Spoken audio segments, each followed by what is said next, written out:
Welcome to The Street Porter and the Philosopher. I'm the philosopher Rebecca Lowe. And I'm Henry Oliver. The Street Porter and the Philosopher is part of our Substack project, The Pursuit of Liberalism, which is dedicated to refocusing classical liberalism on the arts and philosophy alongside economics.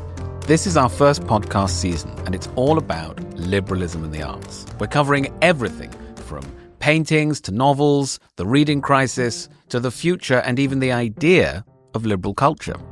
We've applied a division of labour, under which we each speak with some fantastic guests. We've got academics, writers, an editor, even a bureaucrat. And at the end, Rebecca and I are going to do a review episode. For a full transcript of this conversation, including helpful links to the references mentioned, you can click on the link in the show notes or description. And don't forget to visit pursuitofliberalism.com.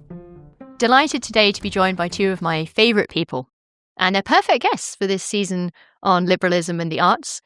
We have Zena Hitz, we have Hollis Robbins, both of them great thinkers, educators, scholars, writers. And today we're going to be discussing the Declaration of Independence. Thanks so much for joining me, guys.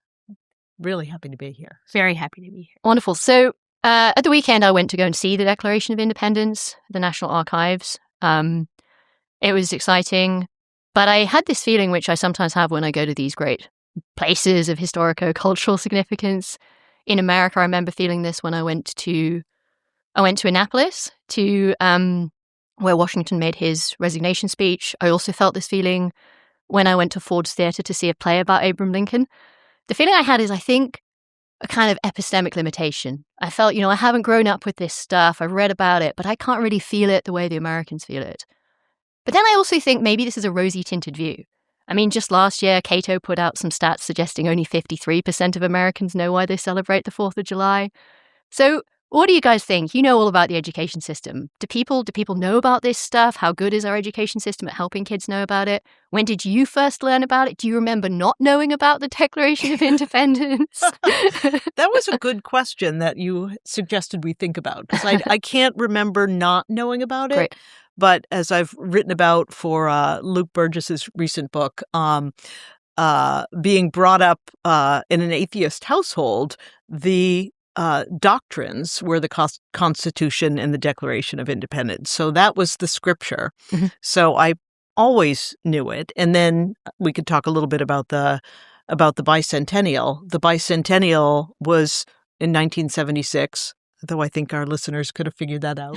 I don't know. If only 53% of them know about the 4th of July, I'm not so sure. Well, the bicentennial dominated the culture for about a year at least. Were you in California then? I was quite small. I was 3 years old. So I am just about, I was born just around the time of the bicentennial. Do you have memories of the bicentennial? A little bit, yeah. I remember bicentennial coins. Uh-huh. I remember the flavor of the bicentennial very faintly.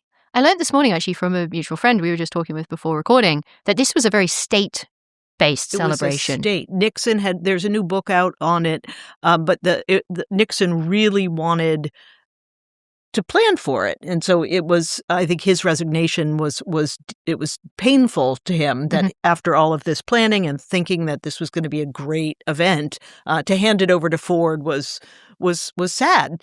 And to look a little bit at this history. But in order to sort of calm some of the politics down, it was decided, I'm not exactly sure the details, to sort of push it out to the states. Very federalist. Yeah, exactly. You do it. And I was brought up in New Hampshire, but close enough for the shot heard round the world and Boston and the Tea Party and tall ships. And it was dominant. I don't remember not knowing about it. I grew up in a very left-wing background, so I didn't grow up with real piety about it, but the piety was still in the culture, and the style of progressive education that was in vogue then was much more open. So it was not censorious. It was, on the one hand, you tell the stories of the Native Americans and the enslaved. On the other, you tell the story of the Constitution and the Emancipation and the Civil War and so on. So I feel like I got a good sense of the American founding and what it meant throughout my schooling. I don't even remember where or when I learned about it. But as for what happened in the time in between, I don't know. We're both middle-aged people, so you might want to ask people who are younger to see whether that's been carried on, into the later generations. I would ask whether your students at St. John's have good awareness, but these are people who are lovers of reading. They're people who are interested in tradition. Yeah, I think that, it's part of the curriculum at St. John's. Yeah. So it counts as a great book. It does. I think it is self-consciously it's a moment where we become more provincial. Sure. So instead of the great books of the world or the great books of the Western world, we think about the foundations of where we live in the United States.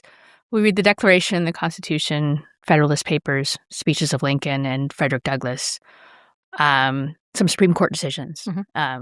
So we definitely study it. And in general, the American students are the ones who are most engaged. International students sometimes less. But I think I think that it's still, my guess is it's still in our DNA. It's not gone. Yeah. That we still have this piety about our founding document. This is interesting, yes, because you said pious before and you say piety. This is another thing that struck me when I went to go and see it at the National Archives. I mean, various people have made this comment. This is very unoriginal of me to say, but it feels a bit like a shrine. Yes. I think it's a sort of an intentional point. I read some of the Pauline Maya book, American Scripture. There's one of these great big kind of classic books about the revolution, about the Declaration, and she points up some of the ironies about this. So she makes a comparison to Lenin's tomb, and she also points up the irony of what she thinks is this is a kind of a following of an English tradition. This idea of protecting the document. You have the Magna Carta tradition, and you're breaking up with England, and here you go. What do? You go and create a document that then you treat as some kind of religious idol. Is this true? Is this? I think, and this is one of the many reasons why I brought Lincoln today, is that Lincoln has this famous speech to the Lyceum in 1838, where he exhorts Americans to treat the laws as scripture. So he says, he's talking about the dangers of lawlessness. The dangers of mob rule, the dangers of lynching, and similar types of mob action and lawlessness that he's seeing in the 1830s, and he says, "How shall we fortify against it? The answer is simple: let every American, every lover of liberty, every well-wisher to his posterity, swear by the blood of the Revolution never to violate in the least particular the laws of the country, and never to tolerate their violation by others. As the patriots of '76 did to the support of the Declaration, so to the support of the Constitution and laws let every American pledge his life, his property, and his sacred honor. And in short, let it become the political religion of the nation. And let the old and the young, the rich and the poor, the grave and the gay, of all sexes and tongues, colors and conditions, sacrifice unceasingly on its altars." And at the end of it, this I found more shocking recently. At the end of this speech, he says, "Upon these pillars of liberty," he's talking about the founders, "let the proud fabric of freedom rest as the rock of its basis. And as truly as has been said of the only greater institution, the gates of hell shall not prevail against it." What? So Lincoln is very self-consciously putting forth the laws and the story of the founding as a religious foundation for the country. And I think Lincoln understands, as part of his greatness as a political thinker, he understands that something like that is needed to hold the whole thing together. And this is a kind of a change in a kind of attitudinal stance. That's right. So there's not a founding religion, right? So there's a separation between church and state. So you need something, and you've got all these different states and all these disagreements and all of these problems that are getting worse and worse as the 19th century progresses. You need something to hold them together, and it's got to be like a religion. It has to be that deep. It can't just be a belief. It can't just be a habit. It has to be something that's just like in your bones, like a religion. You also see this poetic language. I mean, we have a great scholar of poetry with us today. Well, it's interesting, and thank you for reading. It's LinkedIn's very beautiful. always so beautiful to listen to. Is we, as I was remarking beforehand, this celebration, the 250th, has been so focused on words. And what I was recalling in 1976 was things, right? There was tall ships. There was, I know there was a lot of swag and joke things and balloons and paper plates and coins, but the coins was big. But it was tangible in a way that I don't see it tangible now. And having grown up in New Hampshire, where so many of the place names were Native Americans, so Winnipesaukee, I live on the Merrimack River, was born in Nashua, there's Nabnasset, everything, the native history is so present in the place names. And we very much saw 1776 as not the beginning of something, but as a kind of transitional moment, as I asked people, what are the numbers of treaties that you make a guess of the number of treaties that were signed in the years leading up, in the year and a half leading up. It's 12, right? Where the colonists were saying, let's get our affairs in order before we break up with England. Let's figure out how to engage with our near neighbors. And this part of the story is nowhere today. You see, one thing I think, I read a load of these big books over the weekend. I've been thinking about this in advance for this. And I hadn't quite realized the extent to which each of these states had this pretty big infrastructure, political infrastructure. You had these bicameral legislatures. Also, the fact, and again, this is a very unoriginal point that many of these historians make, that the guys signing this stuff were members of those things. It's right. them who are being constrained. You have this, and there's this interesting question about how much power they really had. But right. At least there's the implication that they're being set up at some point to get power.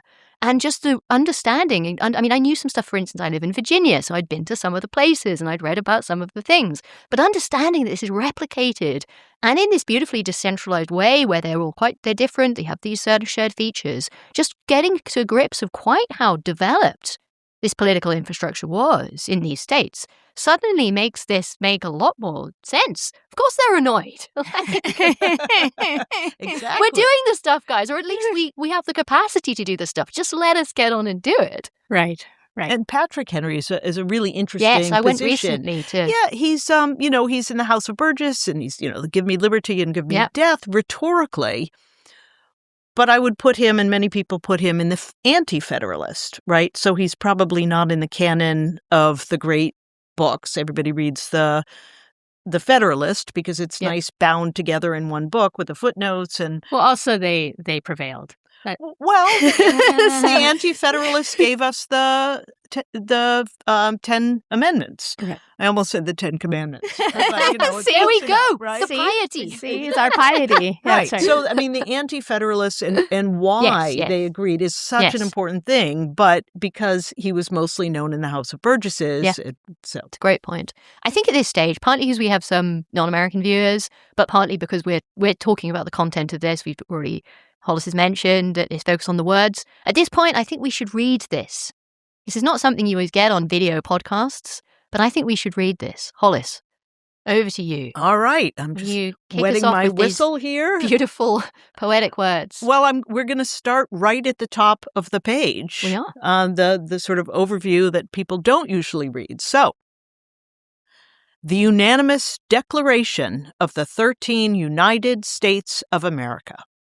When, in the course of human events, it becomes necessary for one people to dissolve the political bands which have connected them with another, and to assume among the powers of the earth the separate and equal station to which the laws of nature and nature's God entitle them, a decent respect to the opinions of mankind requires that they should declare the causes which impel them to the separation.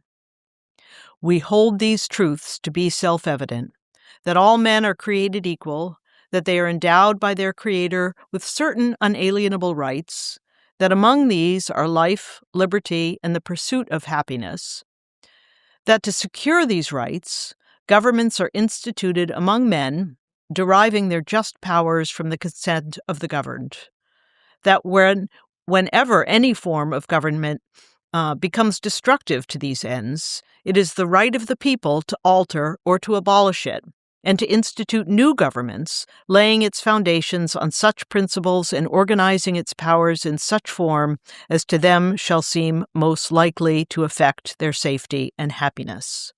Prudence, indeed, will dictate that governments long established should not be changed for light and transient causes, and accordingly all experience hath shown that mankind are more disposed to suffer while evils are sufferable than to right themselves by abolishing the forms to which they are accustomed.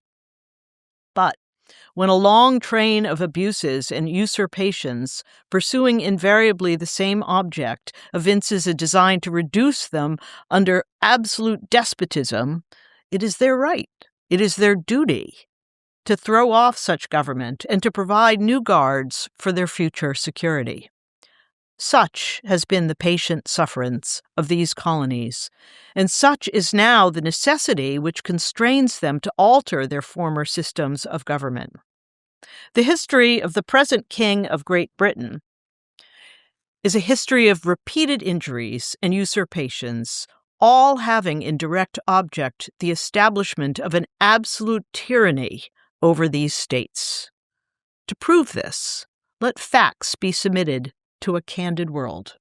He has refused his assent to laws, the most wholesome and necessary for the public good.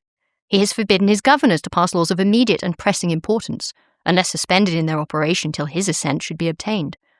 And when so suspended, he has utterly neglected to attend to them.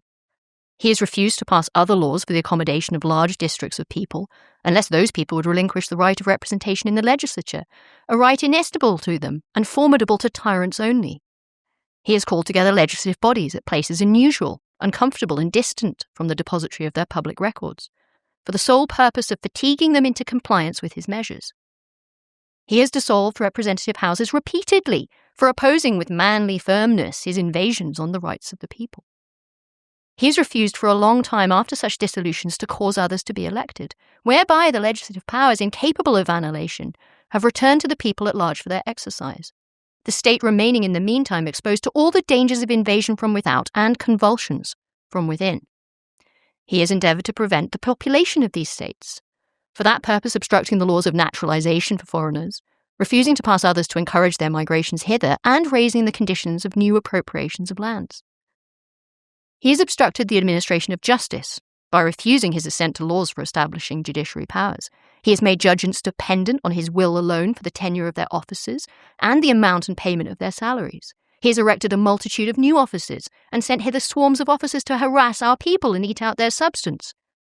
He has kept among us in times of peace standing armies without the consent of our legislatures. He has affected to render the military independent of and superior to the civil power. He has combined with others to subject us to a jurisdiction foreign to our constitution and unacknowledged by our laws, giving his assent to their acts of pretended legislation, for quartering large bodies of armed troops among us, for protecting them by a mock trial from punishment for any murders which they should commit on the inhabitants of these states, for cutting off our trade with all parts of the world, for imposing taxes on us without our consent, for depriving us in many cases of the benefits of trial by jury, for transporting us beyond seas to be tried for pretended offences, for abolishing the free system of English laws in a neighbouring province, establishing therein an arbitrary government, and enlarging its boundaries so as to render it at once an example and fit instrument for introducing the same absolute rule into these colonies, for taking away our charters, abolishing our most valuable laws, and altering fundamentally the forms of our governments, for suspending our own legislatures and declaring themselves invested with power to legislate for us in all cases whatsoever. He has abdicated government here by declaring us out of his protection and waging war against us. He has plundered our seas, ravaged our coasts, burnt our towns, and destroyed the lives of our people. He is at this time transporting large armies of foreign mercenaries to complete the works of death, desolation, and tyranny already begun with circumstances of cruelty and perfidy scarcely paralleled in the most barbarous ages and totally unworthy the head of a civilized nation. He has constrained our fellow citizens taken captive on the high seas to bear arms against their country, to become the executioners of their friends and brethren, or to fall themselves by their hands. He has excited domestic insurrections amongst us, and has endeavoured to bring on the inhabitants of our frontiers the merciless Indian savages, whose known rule of warfare is an undistinguished destruction of all ages, sexes, and conditions. In every stage of these oppressions, we have petitioned for redress in the most humble terms. Our repeated petitions have been answered only by repeated injury. A prince whose character is thus marked by every act which may define a tyrant is unfit to be the ruler of a free people. Nor have we been wanting in attentions to our British brethren. We have warned them from time to time of attempts by their legislature to extend an unwarrantable jurisdiction over us. We have reminded them of the circumstances of our emigration and settlement here. We have appealed to their native justice and magnanimity, and we have conjured them by the ties of our common kindred to disavow these usurpations, which would inevitably interrupt our connections and correspondence. They too have been deaf to the voice of justice and of consanguinity. We must, therefore, acquiesce in the necessity which denounces our separation, and hold them as we hold the rest of mankind, enemies in war, in peace, friends. We, therefore, the representatives of the United States of America, in General Congress assembled, appealing to the Supreme Judge of the world for the rectitude of our intentions, do in the name and by authority of the good people of these colonies, solemnly publish and declare that these united colonies are, and of right ought to be, free and independent states, that they are absolved from all allegiance to the British Crown, and that all political connection between them and the state of Great Britain is and ought to be totally dissolved, and that as free and independent states, they have full power to levy war, conclude peace, contract alliances, establish commerce, and to do all other acts and things which independent states may of right do. And for the support of this declaration, with a firm reliance on the protection of divine providence, we mutually pledge to each other our lives, our fortunes, and our sacred honor. So one question I think I have is, who's this written to? So there are all kinds of answers to this, aren't there? There's the practical answers, like it's written to the king and the parliament, and maybe France and Spain to get some money. It could be written to the world. Even at one point it says to a candid world. I asked ChatGPT and it's like, it's clearly written to the candid world. And I found this quite amusing. It told me it was in the first line. I'm like, no, it's not in the first line. But all right. There's this great bit where, near the end, that you read so beautifully there, Zena. The supreme judge of the world. Is this the people of the world? Is this maybe God? Is this an allusion to God? I think there's another answer, which is maybe it's written to themselves on some level. Maybe it's like self-reflexive. What do we think? Who's it to?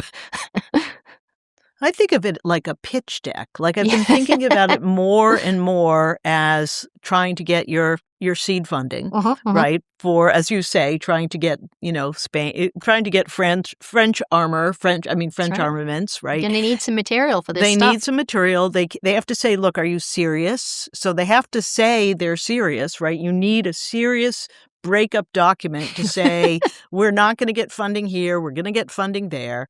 And again, it doesn't mention, of all the things that it doesn't mention, much of their existing disputes and wars with the native population, right? Which is clearly, especially around the boundaries and after the French and Indian War, a huge part of who they were and why they were why the troops were quartered there in the first place. I have to say, I find the idea of the Declaration as a fundraising pitch just too cynical. I can't bear it. This is why I live in America. You know what I love most about America? The lack of cynicism. I left that behind in England. I don't want the cynicism. That said, I think it's a good argument. I didn't say it was only that, but yes, it is a pious. I mean, there's a certain amount of piety, and I was raised with a pious view. But it was very useful. It didn't come out of nowhere. right? Not just the list of grievances. Yeah. But it was a uniting the way that words unite. Right. I think I do think there's a way in which it's addressed to a very general audience, not just the contemporary audience. They see themselves as doing something radical and new that hasn't been done before, to found a country on ideas and principles. And they're also setting it down, I think, for themselves, and for their children and grandchildren. So that's the uncynical interpretation I would like to defend, especially since I prepared for this podcast by reading a bunch of Lincoln. I mean, the Declaration played a huge role in the arguments for the restriction of slavery and the abolition of slavery. And so it had, whatever was intended at the time, it ended up bearing real weight. Yeah. It was load-bearing, as Claude would say. Exactly. It was load-bearing. Exactly. No, I think you're right, Yeah. and I'm not disagreeing with that. Yeah. It is a forward-looking document, but it is also the culmination, right, of decades. And as you're saying, lots and lots of arguments that played out in state houses across the land. Can we do it? Can we do it? Do you think we can do it? I think we can do it. Let's have a convention the year before to talk about how we're going to do it. What committees do we need? Who's going to be on these committees? How are we going to write this document? Like, there was so much preparation up until the point. I think what I sometimes resist is the idea that, of course, especially with the Civil War, it played, and with Lincoln, it, like, the words on the page did a lot of work going forward. But this, up to this point, is I think, a really important part of the story. So I'm interested in this idea, and I think this comes to what both of you are saying about how radical it is. So is this something really new? Is this something that is the culmination of a process? I read some of the big Bernard Bailyn book, and at the beginning, in one of the many prefaces, he says, I wrote it down, he says that, the ideology, and this is of the revolution as a whole, but I think we can see it coming through this, the ideas and beliefs that were extremely radical for the time and are implicitly radical still. But then you get this alternative view, and actually the Pauline Maier book, she says it was purposefully, unexceptional. She even said, and I found this kind of astonishing, virtually all Americans thought and said in words and in other places these ideas, and that's from the Declaration of Independence. So possibly they're just talking about slightly different things. But both of these claims seem to me quite insane. The idea that this is entirely radical. I mean, guys, you had similar stuff happening in England 100 years before. You've got similar stuff happening in France. As Hollis says, this has been played out in the courthouses. But also the idea that this is just every single person already believes this stuff and says this stuff. That also just seems, is this just historians making overclaims? I mean, what is going on here?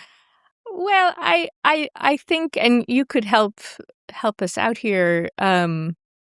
I think there's no question that it's drawing on an English tradition and the tradition of the Glorious Revolution and Locke. Yes. And so there's no question about that. And that, in fact, the kind of mode of the rule of law, in my understanding, is English.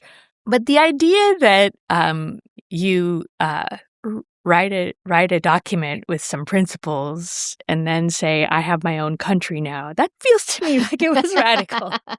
I mean, not that rebellion was rebellion is very old,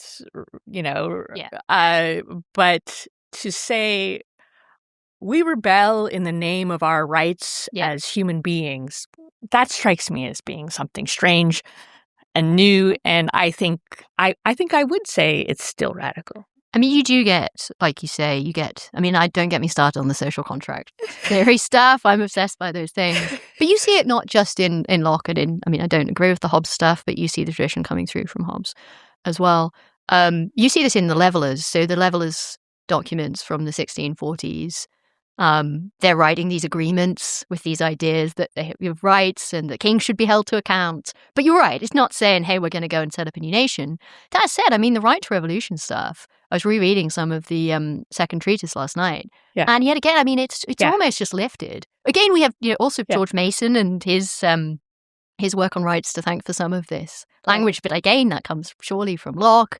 I mean, you get the consent stuff. It's just peppered. I don't want to be the English person who comes over to America and says, "Guys, you know this great American thing? It's literally all here in this book." Well, this is partly also why I love America. I'm not a patriotic kind of person. I don't love England, but America, I love it because these ideas are universal. They're not American ideas. They're not Locke's ideas. They are truths about all people. They're descriptively American and descriptively Locke.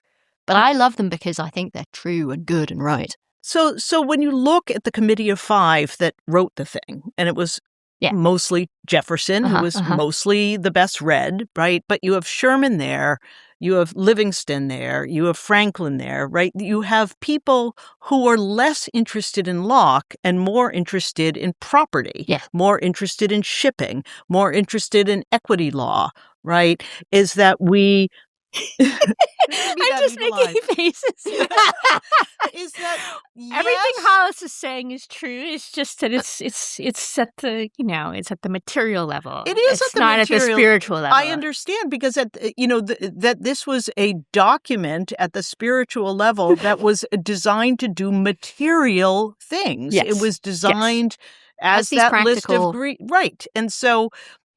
We see the history. It's great to see the textual. I'm all for seeing textual echoes in a text. That's awesome, right? But we also have, again, thinking about the Massachusetts Bay Colony, thinking about Winthrop, thinking of Shining City on the Hill, like this idea that we are doing something new on the shores was by 1776, 150 years old already. Okay, it was new, but it was just, again, it was going to unicorn level, right? It was rather than just a startup there, Massachusetts Bay, there had been banishments there, Rhode Island started. It's like this discussion, dare I say, of freedom, different than liberty, was an old conversation. And again, I'm not going to push, and I know there was some controversy about the Ken Burns documentary talking about, the extent to which the framers and the founders had taken ideas of community and liberty from the Haudenosaunee and from the various native peoples, but the Iroquois. I do think some people are still left off the table in terms of influences. And I would say, again, not the usual, slaves are not involved, but that there were huge communities of people here that were the main adversaries and antagonists and friends for 200 years, or at least for 150 years, that need to be part of this. And my pushback against the Federalist a little bit has to do with the fact that the Federalist erased that history only to call these people savages that must be dealt with.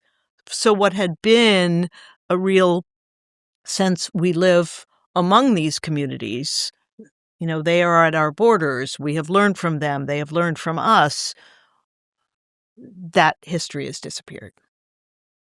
Give us some poetry. Give us some. Well, I just wanted to argue a bit more with Rebecca about the sense to which it's just English. No. Most isn't only. Most isn't only. It's not like. I have a distorted perspective, not having ever done a deep dive into the time of the Revolution. But my sense is that England has thought of itself as being a continuous thing, going back to say 1066, right?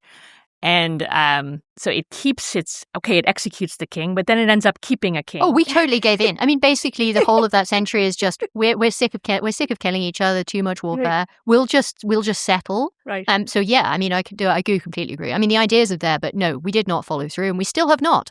We still have a monarchy. This is unjustified political power. Another reason I don't live there anymore. Okay. So, but here seems to me an interesting factor that ends up playing such a key role in the Civil War time, and it connects to Hollis's interest in the role of the indigenous people indirectly. But England was a nation state. It was a particular tribe of people, or in the end, a united kingdom, a variety of peoples. And I think at the moment of the founding, it's ambiguous whether that's the case. But Jefferson writes these words, right? All men are created equal. He writes these words.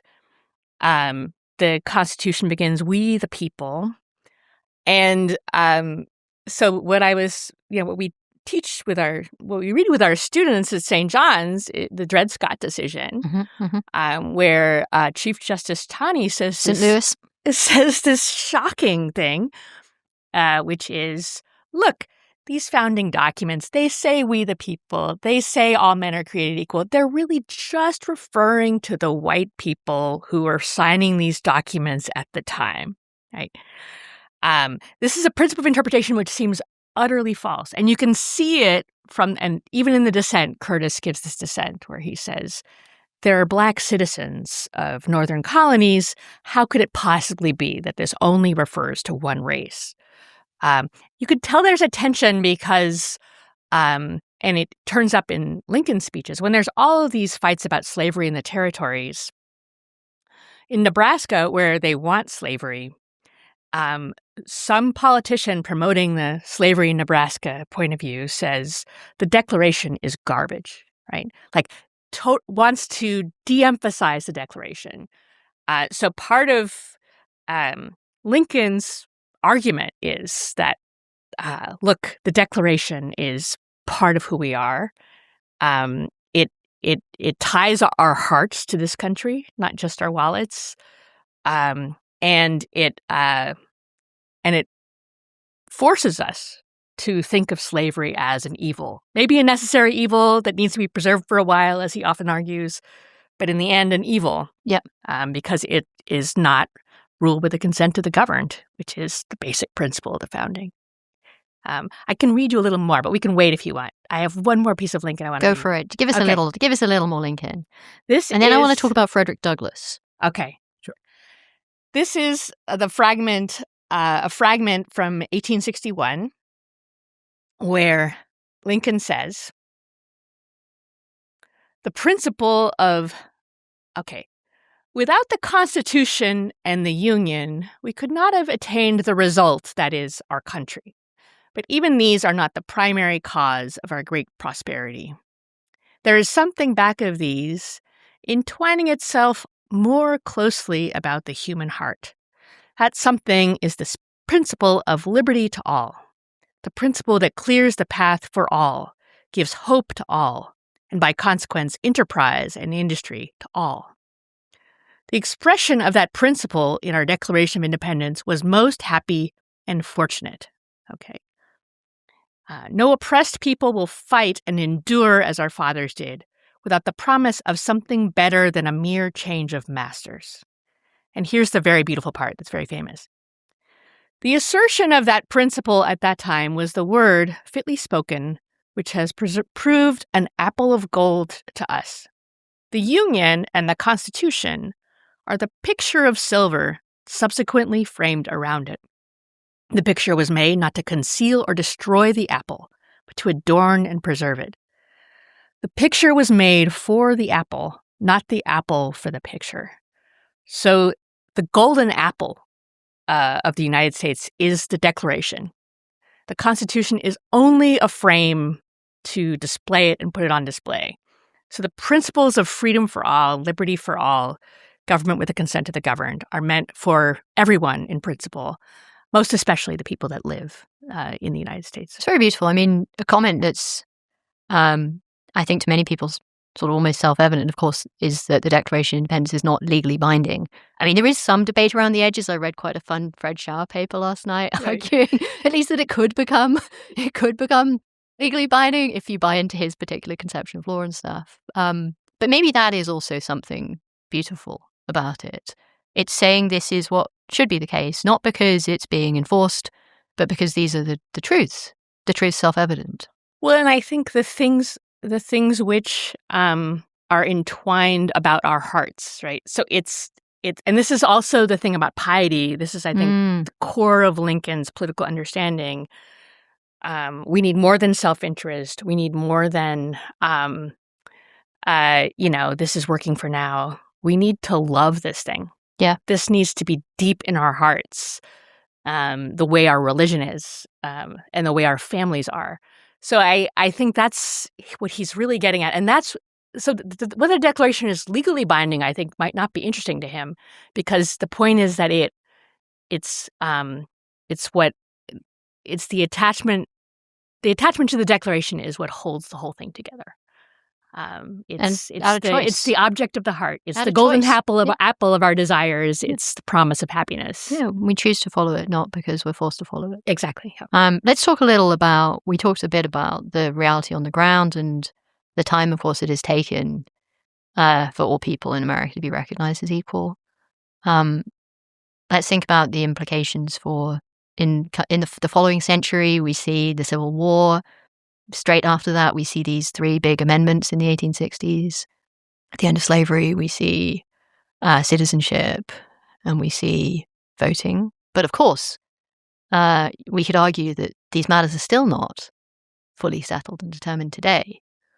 Hollis, how much of a role do you think the Declaration of Independence plays within this, positively, negatively? Well, I think it's huge, but again, I'm going to keep pushing back. I love it. The idea that that what happens is we have a greatest hit, right? And like everybody reads Douglass, right? Nobody reads David Walker and David Walker's Appeal from 1837-39, right? Which is that Douglass read, right? We just can't pluck Douglass and Du Bois out deracinated from a deep history, anti-federalist, or a deep history of conversations about this experiment, of conversations that happened everywhere, of Nat Turner, which you could see Nat Turner and Nat Turner's Rebellion in 1837 as a kind of freedom fighter, right? And, whether, Douglass was quite savvy in drawing upon the language of the Declaration of Independence. He saw its power. He understood how it could be best utilized for his ends, right? But, with Dred Scott decision and other, he also saw that these words could be twisted, right? And in his great, which is not a speech I like so much, What to the Slave is the 4th of July. You don't like it? Fine. No, I don't. I think it's actually, it's fine. He's right, of course, but... And he's like, it was, the English were wrong. The Declaration of Independence has these great saving principles. The founders intended well. The Constitution is a glorious liberty document. It also, of course, does have these horrific moments of description. Of all the things that Douglass has written, I think that is the least shaped. Let me put it that way. And as a matter of his oratory and how he shapes, I still think the 1845 original narrative is the greatest of what he's done. But again, certain texts get to be greatest hits, and the Declaration should be it's holy, but it is a culmination of so many conversations, and the amendments are so many conversations that I think it behooves us. Like, even when and I don't know how, this is a good question of how it's taught in schools. When you go, you've ravaged our shores, or the whole list of terrible things that the kings have done. Do students actually know the thing? Yeah. Right? Why were the troops quartered? What was happening? What led to that particular sentence? Why that sentence in that list? What was left off that? If you're breaking up with somebody, it may be overdetermined by socks on the floor or what have you. Like, what is put on that list and what is not put on that list? Certain phrases in the Declaration are held up as particularly poetic. I loved your reading at the end because I actually don't know the end so well. Yeah. Right. That's right. And I think getting back to the materiality, the material reality of the Declaration grounds us. Yep. I recently heard Drew Faust talk a little bit with Jill Lepore at Harvard, which is like an incredible conversation about, and Jill Lepore's recent book is phenomenal as well. But about the farmers who put down their farming implements to go fight in the Civil War, right? So that you and it's a beautiful moment or understanding of like, I'm going to stop, working this land in order to fight for this land for a principle, right? And these You meant the Revolutionary War? Or the Civil War. Civil War. terms. Okay. Civil War. Okay, Civil okay, War. okay, sorry, Yeah. Because of the principles Yeah. of the Declaration, Right. right? That we see material reaching for the spiritual to go back to the material, and I think I just want to keep grounding it there. It's politics. There's use value in the documents. That's sometimes how they rise and succeed. Use Not value. just the aesthetic quality. Cash value. I don't know. I think. I mean, hey, you Americans have a pragmatist theory of truth where truth is cash value. I mean, come on, right? Yeah, but we don't believe it. I know, We just have thank the God. theory. But I mean, at the time, the colonists in 1776, in the summer of 1776, they needed gunpowder, Yeah. right? Yes, They this is- needed this is right. saltpeter, right? Yes, Documents that's after right. document went out to farmers to tell them, like, how to get their guano. How do we get this stuff? Like, how do we actually do it? Yeah. We don't read those documents. Perhaps we should.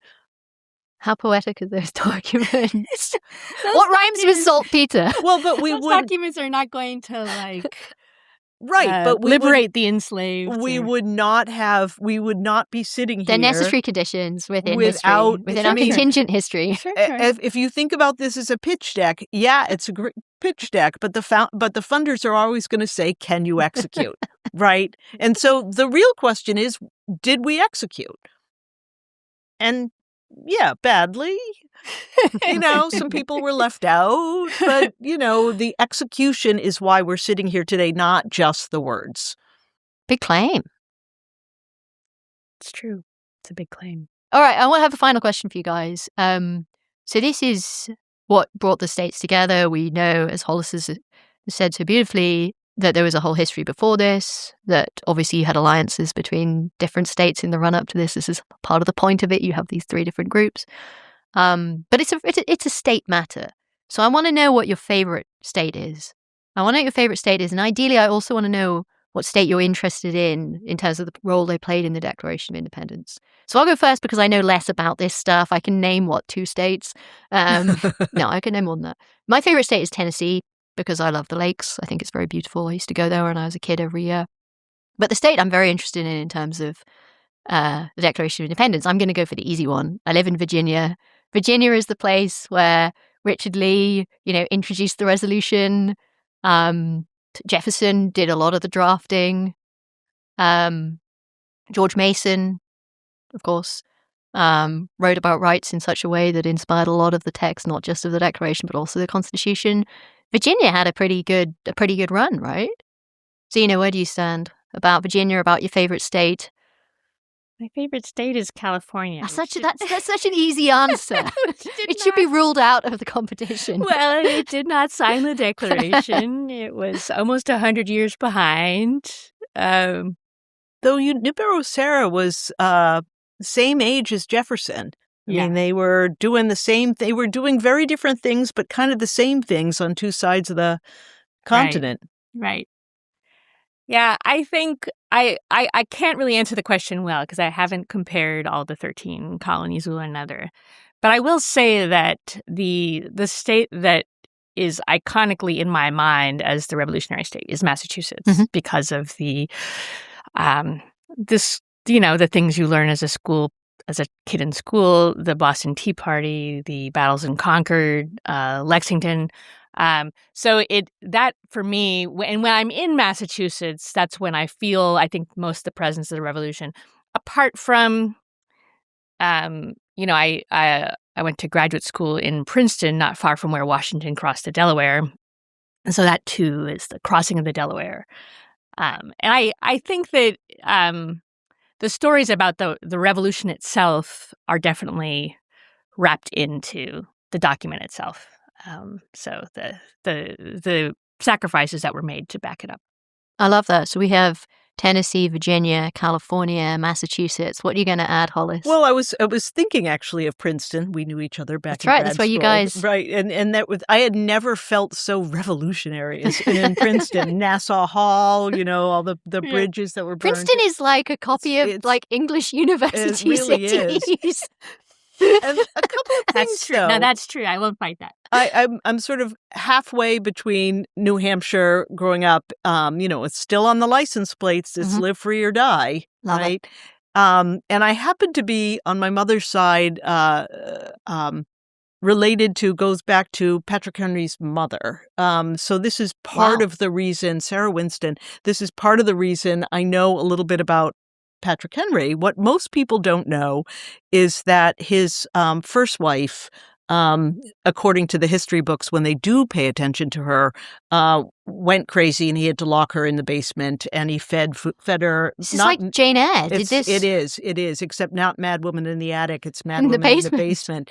And it was a terrible thing. And, the letters are like, poor Patrick Henry with his poor wife. And so some of the family stories that came down had to do with, she was 16 when they got married. That was all normal back then, right? And she liked nice things because, what nice girl in 1770s, Virginia doesn't like nice English teacups, cloth from England for the curtains for their little house, right? And he came apparently home from one of the big speeches in the House of Burgesses and took all the British stuff out into the yard and burned it. Right? Bonfire, like, how can you do this? You're a traitor.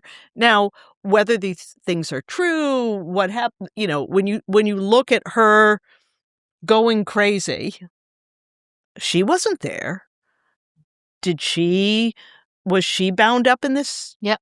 Does liberty mean to a 18-year-old housewife in Virginia married to a famous man giving up nice things? I mean, actually, yes, but this is a conversation that actually goes on today. Like, how much of the nice things are you going to give up for freedom? But so that's my favorite state is Virginia for that reason.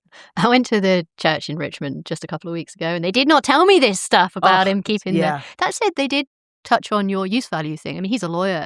That speech is a lawyer's speech. He walks around the church declaiming, trying to persuade the people. I think it's an astonishing speech, but it's pragmatic. My brother's name is Patrick Henry Robbins. Beautiful. So it's a story that we celebrate, but it's also, it's not so great.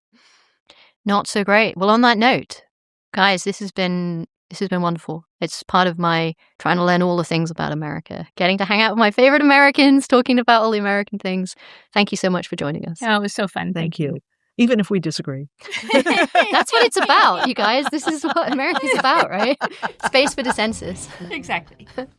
To find more episodes of The Street Porter and the Philosopher, and the full transcript for this episode, check out our joint Substack, The Pursuit of Liberalism. If you want to know more about each of our work, I've got a Substack and a podcast called The Common Reader, and Rebecca's got a Substack called The Ends Don't Justify the Means, and a podcast, Working Definition. If you enjoy this podcast, please subscribe to our YouTube channel, @StreetPorterPhilosopher. Or you can find us on Apple Podcasts, Spotify, or whatever your favorite podcast app is. For now, take our guests' great advice and listen to some music, head to the museum, read a great book, and we'll see you next time.